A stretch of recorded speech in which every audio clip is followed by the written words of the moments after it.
Yo, yo, yo, it's Frugal Freddy here. Welcome to Dollars and Cents, where we have real money talk with a human touch. Today, I have a very special friend of mine, my sister in finance, Ashira Nelson. Welcome. Thank you. How are you? I'm excited to be here. Yes. Me and Ashira go way back. Do you remember when we met? I don't, but I was trying to think about it on my car ride here. Like, when did we, I just know we just such like-minded, but I could not remember the exact moment. I'm going to try to remember. I think we were in college. Okay. Many moons ago. Okay. We won't age ourselves. And we met through Janique, I believe. So was I at University of Akron? Yep. Okay. Yep. Okay. So we old. And we've been at this thing for a while. We've done events a couple years ago, and I haven't seen you in quite some time. So I'm happy to have you here. Oh, yes. Remember our first event together? Yeah. Was it Fire? Yep. The Fire. We'll talk a little bit about that. But I'm so happy to have you here. I'm excited for people to know your story, for you to share your story and learn a couple things. So,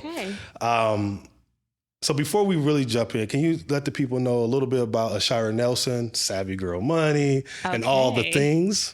Yes. So, Ashira Nelson. So I am actually a full-time CPA, mom, wife, so many different titles. But full-time, I am a CPA. I prepare taxes, I know. And that's another thing. We always had a common interest with accounting also. So many different things that brought us together. Yes. Accounting. I tried to go down the tax route. It's just not one for me. And I tried to go down a CPA route. Just wasn't for me. So kudos to you to have your CPA and still be in tax and do all the things that you're doing in the community. So like 13 years. Oh, wow. Really? 13 years in tax. Don't say that too loud. I still, you see my face? I still enjoy it. I love it. Hey, you looking good? Like, hey, I got this grade now. So, hey, hopefully that tax is not aging you like my job is. So, so we kind of talked a little bit about this Savvy Girl Money.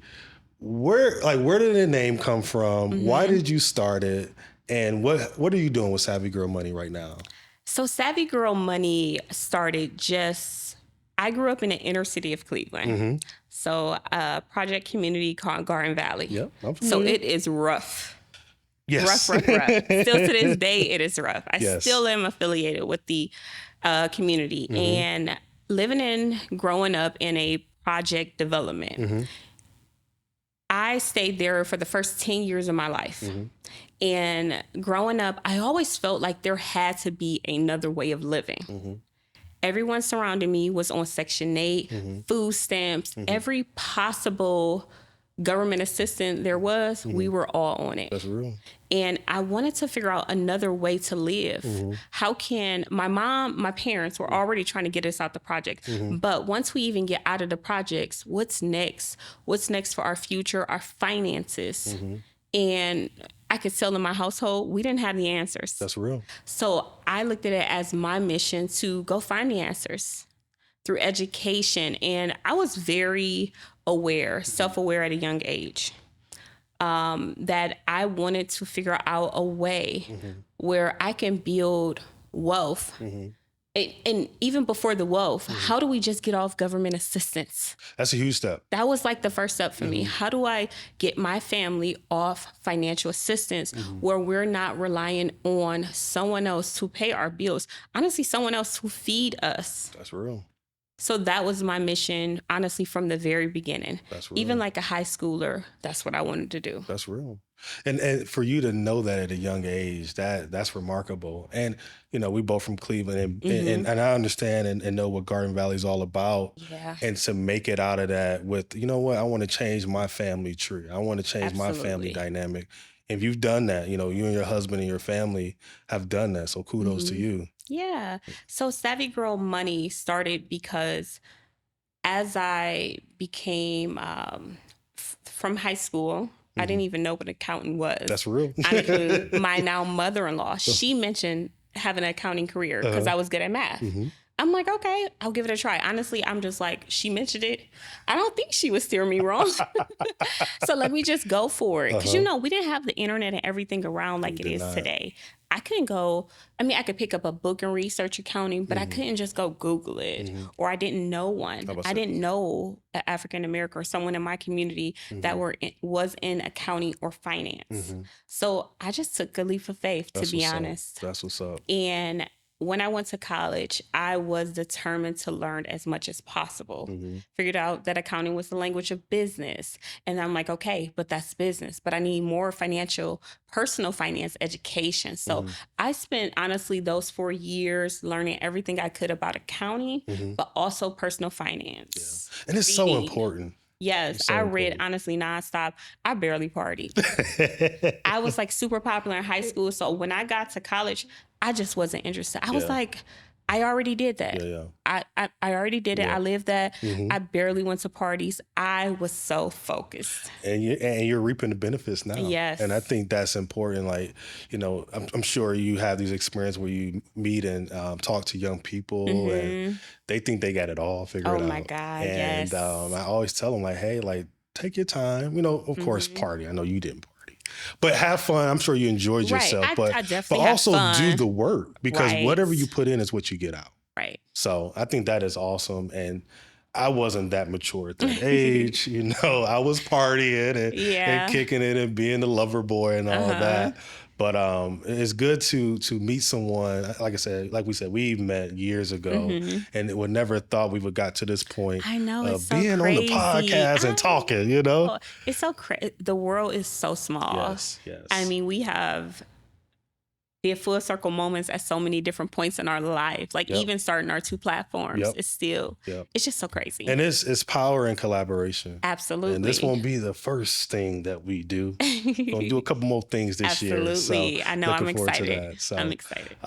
Next, one thing that I love about your journey, I know, you're debt free. Yes.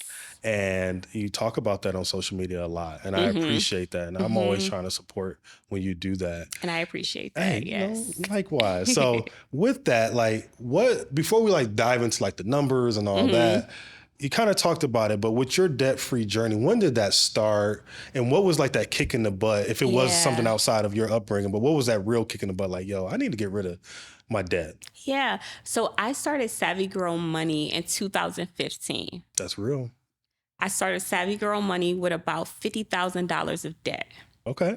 I was paying back I was paying the minimum on my debt at the time. As we all do. Yes. I was young. I'm in my career trying to move up the corporate ladder. And I was just paying the minimum. And then one day I had this casual conversation with a coworker about his girlfriend at the time. We were literally working at an accounting firm. In the cafeteria, tax season is so stressful. Yes, busy it is. season in general. And we were just we're going to go step away from our desk, just eat for 10 minutes. And this 10 minutes just changed everything. It was a 10-minute conversation. Yes. Wow. It was literally, we didn't have that much time. We had to eat this food and get back to work. Wow. But in that 10 minutes, we talked about how his girlfriend, she was a travel nurse and paying off her student loan debt. That's what's up. I'm like, wait, what? People do that? Social media wasn't around. It was around, but it wasn't as popular. The debt-free community wasn't as big, or wasn't really probably even a thing back then. That's a fact. And so that one conversation was wait, she's doing that? Well, why ain't I doing that? I only had one kid at the time. I wasn't even married yet. And I was still with my husband, or my boyfriend at the time, but now he's my husband. Shout out to him. But it was that one conversation of hearing that someone else was doing something that I had never heard of before. That's real. And that's all it took for me. Wow. I went home that day, looked myself in the mirror and said, I'm doing it. The crazy thing is, after that conversation, I didn't even talk to my boyfriend or my husband now. I didn't. I looked at myself in that mirror and I said, I'm doing this for me. That's real. That sounds incredible. Why not? And that's the thing where, when you had those aha moments, when it hit, you're like, you know what? Yeah. And I kind of had something similar with my debt-free journey where it was just one of those times. I was working in corporate America. I was working at Chase at the time. Okay. And I was making good money. Right. You know what I mean? I was living in Polaris, living a life. But I was living paycheck to paycheck. Oh. And I'm like, yo, there has to be another way. Okay. I'm getting paid. I'm young. I'm so whatever, successful. But I don't want to live paycheck to paycheck. Right. And you kind of alluded to it, like sometimes in our families, you know, it's generational curses where we're thinking like, this is the normal. This ain't the normal. And what you've done and what you're doing is not normal. And I always applaud people do it, and also, you know, impact the people around you. So yes, and that was the key thing for me, is to make moves, make money moves, but have an impact. Having an impact was important. I could do things silently, of course. Correct. I can always do things by myself and just little small wins, pat myself on the back. I'm definitely doing that. Yeah. But something about educating my community to let them know there is another way was always important to me. That's what's up. And with your community, how many followers you got? Right now, I have about 18,000. Okay. Yeah. Okay. I'm trying not to focus on the numbers anymore. Respect. I'm just out here doing it. Yeah. I mean, whoever follow, share, and that it just is what it is. But at this point, it's just like, honestly, I'm just here for the community. No, that's dope. And you kind of talked about this where, you know, we've been these influencers in the personal finance space, and we've had think tanks and brainstorming sessions. Yeah. And at one point, I used to always worry about the followers. I know. I don't even care no more. I don't. You know, like if they comment, I love the comments. I love the comments. I love the engagement. Yep. I love the engagement, but I don't mind about the followers as much anymore. Because remember, when we definitely had our think tanks and how we gonna get these numbers up. We ain't gonna act like we didn't do it. Yep. But now it's just more of so many people is seeing my messagings and seeing my advice out there that never ever even hit like. That's they crazy. tell me in the community. They tell me when I see them. Yep. I'm winning awards and they like, oh, from your Instagram. Well, who are you on Instagram? Right. How are you even seeing this? Yeah. And over the last 2 years, I feel like that's when I woke up like, it's not even about that. Just do the work. And in another way, it's really not about us. It's about the message and the education. And it's like, oh man, I'm really doing God's work in a sense where you're bringing it from a different perspective, talking about it in a way that is digestible and people like to hear it, rather than someone standing in front of the classroom and you got to do this, like the Dave Ramsey way. But we don't do that around here. But yeah, I think that's dope. Savvy Girl Money. I know on social media you talk a lot about budgeting. You're an avid budgeter. Oh, yes. I know some people don't like budgeting. I know. They hate the term. They hate it. They just cringe. So how has your budget played a role in your debt-free journey? Once I determined that I was doing this, so when I got out that mirror, I knew I needed a plan. That's real. Because I'm naturally a planner. Not always the best, I'm not that organized. You got one of them. I try to be organized, but I do put a plan in place. So I knew I needed some type of plan in order to get rid of my debt or my student loan debt. Because at the time, it was only about my student loans when I first got started. And so I put together my first budget to like truly understand where my money was going. And I knew I needed that. And in that moment, it was crazy because before I created a budget, I didn't think I had more than $100 to put towards my student loans. Seriously. I was like, I mean, these people not getting more than $100. That's it. That's all I got. I mean, if you look at my bank account, that's all I got. That's all you getting. Hey, that's all you getting this month. Sometimes you might get 25 extra, but most of the time, no. You take this $100 each month and leave me alone. Don't call me, don't text me, don't leave me a voicemail. This is what you get. And so the budget helped me to realize that, I mean, honestly, I had more than that. I mean, again, we first started our career. We didn't have that many expenses. Yeah. So when I put them numbers to paper, I'm like, oh my God, okay. I could do a little bit more. I could do a little more than this. So based off my budget, my budget told me exactly what I need to know. It told me that I had way more than that to put towards my budget. I realized that I was literally paying double on some things. Like, why is this coming out in this? And it was just all over the place. I was paying for a gym subscription or membership that I was not using. It just tells you a lot about yourself, get you in check real fast. Real quick, real fast. It really do. And I think that's the part that people really don't like about it, because it makes you really stop and think. Because you got to know your numbers. You do. And I think, even to be honest, even for me, sometimes I'm like, shoot, I don't think I want to know all my numbers. I know. And but that's what people, honestly, that's the most feedback. When I help people set up their budget, that's what they are always like, well, I ain't want to know all that. Like, that can't be right. And it's like, it's right. It's right. It's right. Hey, numbers don't lie. I know. Numbers don't lie. Yes. So with your budgeting, do you have a particular method that you use? I use zero-based budgeting, and I always use some type of budgeting app. I'm not a spreadsheet girl, even in accounting. Really? No, I use spreadsheets at work. True. It's like, I don't want to go home and see another spreadsheet. I can see that. And honestly, with my job in the beginning of my career, I used a lot of spreadsheets, but now I really don't open up Excel that much. I mean, if somebody give me their profit and loss statement, I might see a Excel spreadsheet, but I don't want to deal with too many spreadsheets. I feel you. I love spreadsheets. I had to deal with them too much. And I love the idea of things happening, updated automatically. I feel you. Like, I'm using an app now called Rocket Money, and I absolutely love it. I feel like they made that for me. Really? I'm gonna check that one out. Like, you can customize your icons for your budget categories. I just really enjoy it. Okay. And I think that's what helped you get into it. You gotta enjoy the process. I agree. Customize it to your liking. Don't make too many budgeting categories. Like, really get into it if you're gonna do it. Yeah.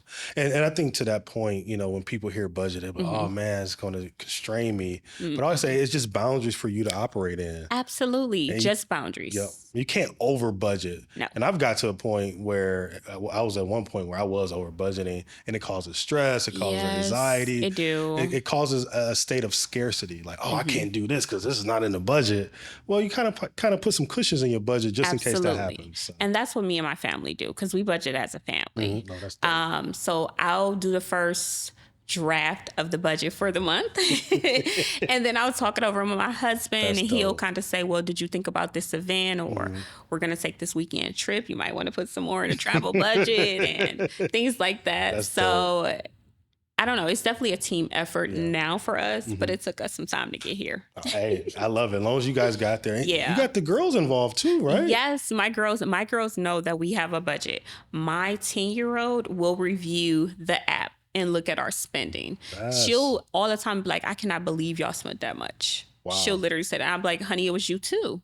You are a part of this. So when you look back on it, it's us. We did this. It's the family. Exactly. No, honey, you were a part of all of this. Nah, so it's fun. Dope. We make it. It's a part of our our daily conversation. Not that we're stressing about it, but it's like, okay, we are gonna go. My husband and my 10-year-old birthday is coming up. Okay, so how much do we have to kind of put away for those 2 trips that's coming up, little weekend trips? So we got to have conversation as a family so we could be all on the same page. I love that. You got to understand that, okay, you want to go to a water park? Okay, cool. Water parks, it can add up. Do you want to bring a friend? Do you not want to bring a friend? Because that can add up. True. Do you want to stay the night? Like, we got to set just parameters around our spending. And I think for me, when I had my first daughter, I just always want to make her a part of as much as I could. So I wasn't going to exclude her on this budgeting thing. And how old is your youngest? She's 3. I'm sure she's getting it too. She's definitely a part of it. She's a part of it, honey. Yes. I don't know what's going on, but she at the table. Oh yeah, she's at the table. She's listening. That's good. She's just hearing the conversations. Yeah. And it kind of goes back to what we were talking about earlier, that generational tree. Like your 10-year-old, she's getting a lot of experience that a lot of adults don't get. Yeah. And by the time she gets our age, or probably even younger, she already have that financial muscle working. I cannot wait till she asks to download the budgeting app on her phone. In due time. In due time. I'll let her come to that conclusion on her own. But when she's ready, I'm putting it on there. Yeah. Hey, this is your responsibility. Absolutely. This is your category, honey. So when you get to this amount, you got to slow down. Yeah. So through your journey, has there been any highlights, any challenges?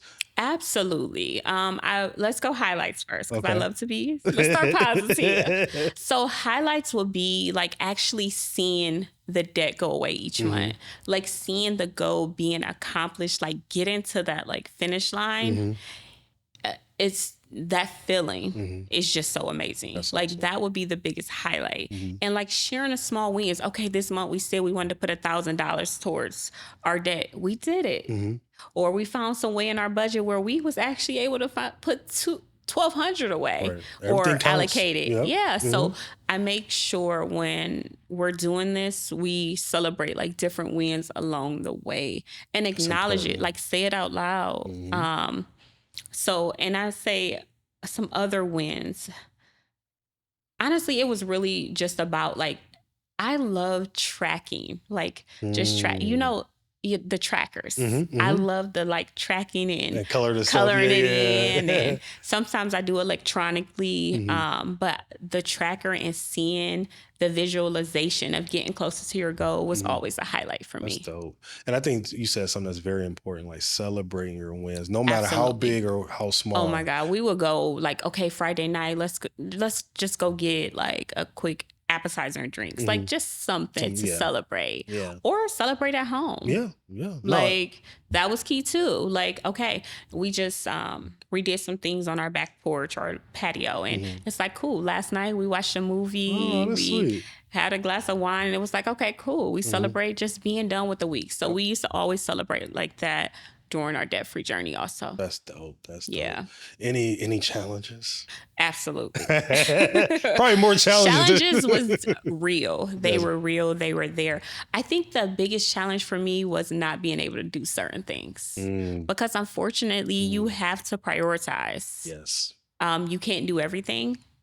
Facts. So the biggest challenge for me was like, I had to miss like a wedding in Jamaica. Oof, because I could not. I tried to make them numbers work, but I couldn't. I couldn't. It was too expensive, and I'm like, okay, I'm on this journey. I just got to stick to this because in the future, I will never have to miss a trip. So let me make this small sacrifice now.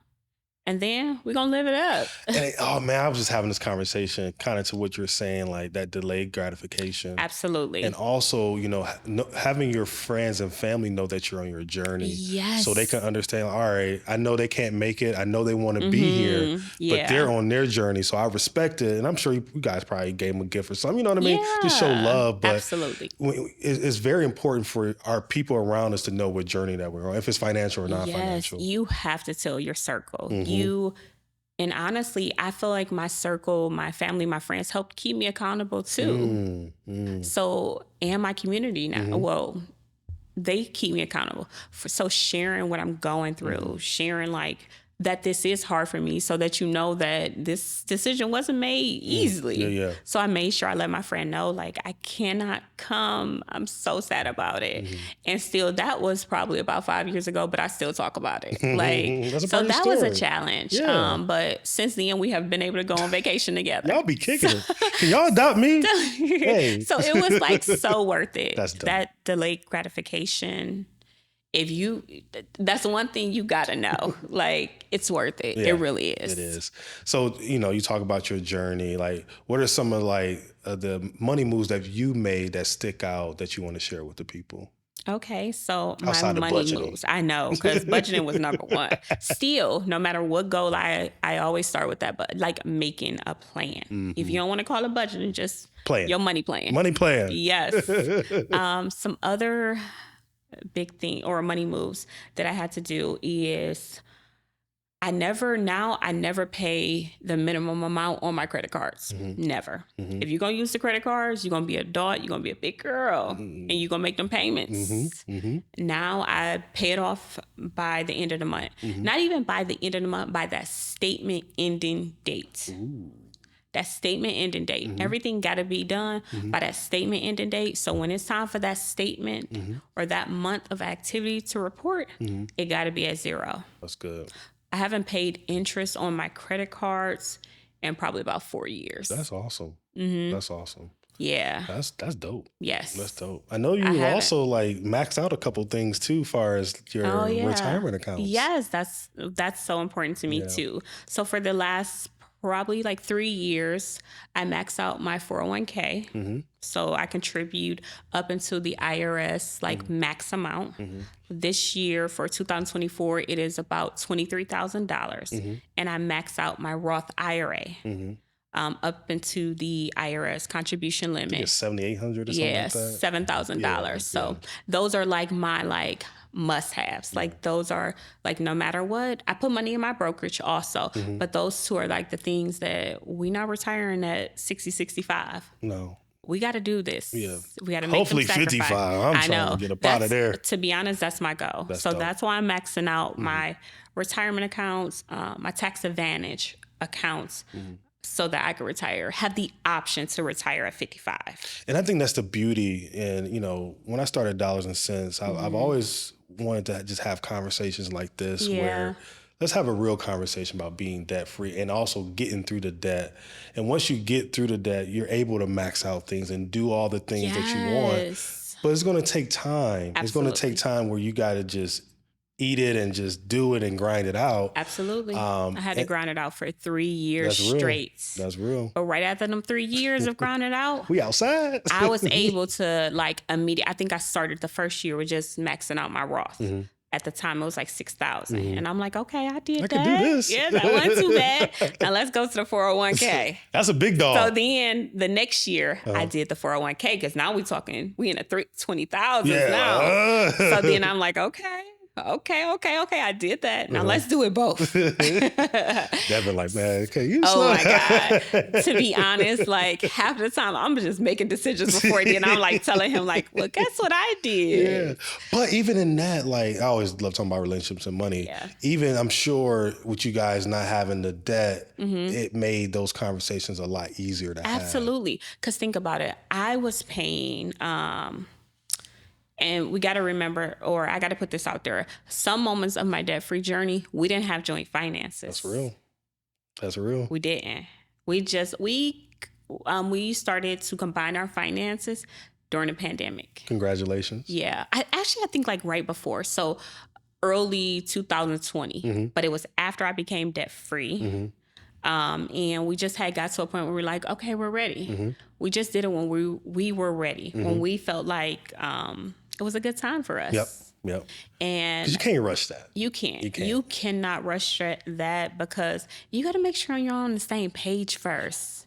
And we were not on the same page. That's real. So I'm not combining my finances. And I wouldn't suggest him either. Right.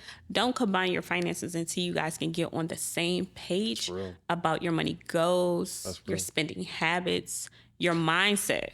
I was about to say all the psychological things. Yes. It ain't even about the money. It's like how we both look at money. Exactly. Yeah. Or else it's going to cause way too many problems. That's not even worth it. Yeah.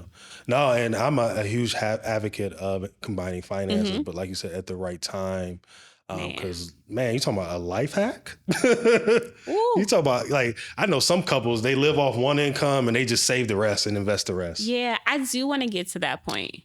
We're not there yet. In due time. But I mean, we both contribute to our retirement accounts. Yeah. He do a pre-contribution percentage of his paycheck, and then I max out mine, and so we're both contributing. We just start contributing different amounts. Yeah. But for me, my goals on my journey was just a little different. Yeah. But when he get there, he gonna do it too. Yeah. But he just have to do it in his timing. Yeah. I never wanted to rush him because, we could be finance fanatics. Like we like, you just touched on something. Man, we are so like, you just touched on something. As finance folk, we just go so hard sometimes. Yes, and we can turn people off. You just said something. Seriously, and we like sometimes we could just be too much. And I'll be honest, because and I could say this to you. Yeah. I was married at one point, and I was too much of Frugal Freddy in our marriage. Yeah. And now that I'm older and more mature, I don't think I would want to be married to me either. I know. We could be too much. Yeah, yes. And so I never wanted to just persuade him to go down a road that he wasn't ready for. I just always knew that this is kind of what I want. This was my passion from when I was a little girl living in the projects. It was before him, way before him. Real. So how can I go dump so much on him when I had this since I was a little girl? I couldn't dump that. I wouldn't even feel right if I would have dumped that on him. That's real. So I had to be very gentle, allow him to come. It was all throughout college. The first, like he been making like real, like 6 figures. I was in college. He was already tracking to the 6 figures. Like, but still, I didn't want to rush him. That's real. I wasn't there yet. I was still going through college and, starting off making only $40,000. I thought I was rich when I was making. I know. He was like double that already. And it's just like, but okay, in due time. Yeah. And it took we were high school sweethearts, really was together before that, but I'll call us high school sweethearts. And I just wanted him to go through his own process, never like try to do too much and push my views off on him. Yeah. And I think that's the thing. And I love that you shared that because, in this social media world, they're always trying to put men and women against each other. Oh my God, no. And you guys have taken your time, I'm sure had tough conversations, probably got into it about money. But you guys are to a point now where you guys are ascending even further and beyond. We are, And probably more connected, and money is not even an issue anymore. Nope. It's about, raising y'all kids and doing the things that you guys are doing. And that's just something that I think that needs to be out there more, not just, I don't need a man, I don't need a woman. Like, no. Let's forget that. And it's about how can we build together like Absolutely. You guys are doing. I love my husband, and we just really focus on, like, what are you passionate about? What are you good at? You see how excited I was talking about the budgeting app. I love stuff like that. He may not be like, I want to talk about budgeting all day. No, and I try not to overwhelm him and talk about it. I keep it short. But I had to learn that over time. That's real. And he's better at other things. Yep. Like we love real estate. He loves it more. So he makes sure he don't try to dump that on me too much and persuade me to buy property when I'm not ready. Right. Like, but that's your lane. And I got my lane. So that's what's up. Just find a balance to it all. Hey, y'all might be some marriage counselors. You better stop. You better stop. Maybe one day. We'll see. We'll see. I love that. I try to keep it our relationship. I share a little on my channel. Just enough. But I just enough. Yep. Like, but yeah, that's dope. It's fun. Yeah, we're going to have Devin on the show. You should. Yeah. He's a joy. It's funny because he talks our language with finances. Really? Okay. Oh my God, yes. He talks our language, but then he also loves like real estate, investing, and things like that too. Oh yeah, we can talk about that real estate because I would say like as people in accounting, we have a similar like thought process. Like we're not trying to take too many risks. And that real estate is a lot of risk. And, I've talked about my real estate journey. And, I'd be stressed. Yeah, like, I ain't doing that again. Seriously? Yeah, it's real. But he'd be like, well, babe, it's his house that's like 2 streets over. Let's just go walk and see it. I like walking, but I'm not trying to go see another house. He's so crazy with That's it. good. He did a flip during the pandemic. I remember y'all documented a little bit of that. Yeah, I'm like, we already going through the pandemic. I think I was even pregnant. I'm like, I can't. This is just too much. Can't. You go find you a partner if that's what you want to do, or do it by yourself. Whatever you want. I'm just here to support, but from the outside. Like, let me just chill back here. There's a lot going on in the world. Just deposit that check when you're done and we good. Man, he dived right in. He's like, I'm doing this. That's what's up. Yeah. That's what's up. But that's his passion. So. Yeah. No, that's awesome. Yeah. All righty. So like, I just love your journey and your story and your authentic side of just money. And it's not about, I need these followers, I need this attention. It's like, I'm doing the work. I want to share a little bit with you. You're in the community. I know you do a lot of workshops and things of that nature. So, like I said, this won't be the last time y'all see us. You know what I mean? So, so with that, what advice would you give someone that's looking to be debt free? Figure out your why. That, like, start with your why. Why do you want this? Why do you want to be debt free? Because that why, that reason is going to keep you motivated. If you ain't got no reason why, that's real. You going to get distracted at anything that looks shiny. That's real. Or any new thing that's trending. You'll easily get distracted. So you have to remember your why.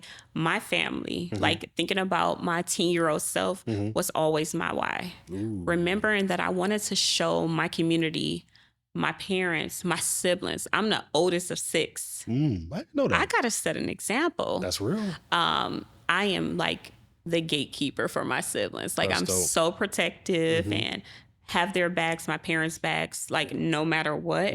And I just always wanted to be just a great role model for them. That's sweet. Yeah. That why is important, because when it gets rough, because it's going to get rough. It's going to get rough. Let me tell you, like, it's going to get rough. Yeah. It's going to get hard. It's going to test you.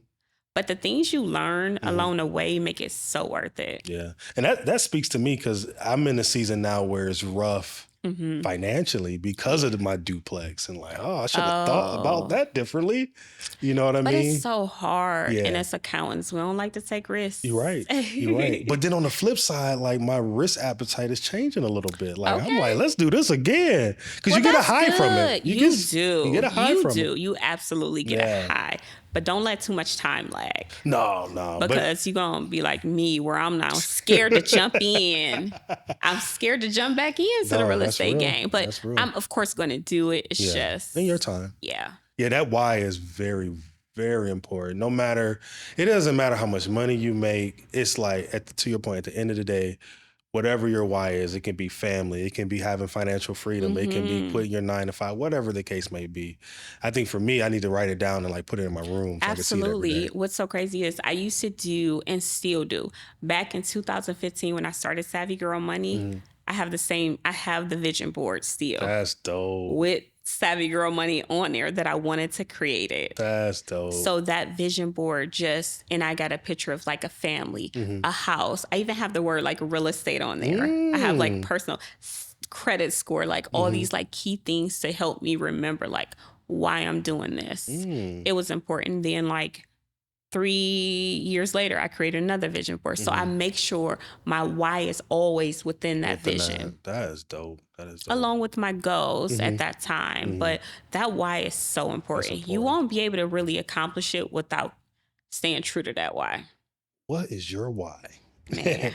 All righty. So what's next for Savvy Girl Money? You've been doing this since 2015. I know. Next year will be 10 years. So what's next? I am ready to get into the nonprofit world. Okay. So I probably, once this air, I'll officially have my application submitted to the IRS, where I want to I want Savvy Girl Money. I'll have Savvy Girl Money, but then Savvy Money Institute, a nonprofit, like that. Where I am going back into the community. That's dope. You get so lost with the online world, and you know, I stay in the community. I stay hosting classes, but I want to get back to that. Like, I want to go back into the community and educate, help people with their real problems in real time of what they're going through. I want to get to the point where I'm hosting like monthly, like meetups, monthly meetings, kind of like what you have going on. Hey, I'm coming up there. Yeah, yes.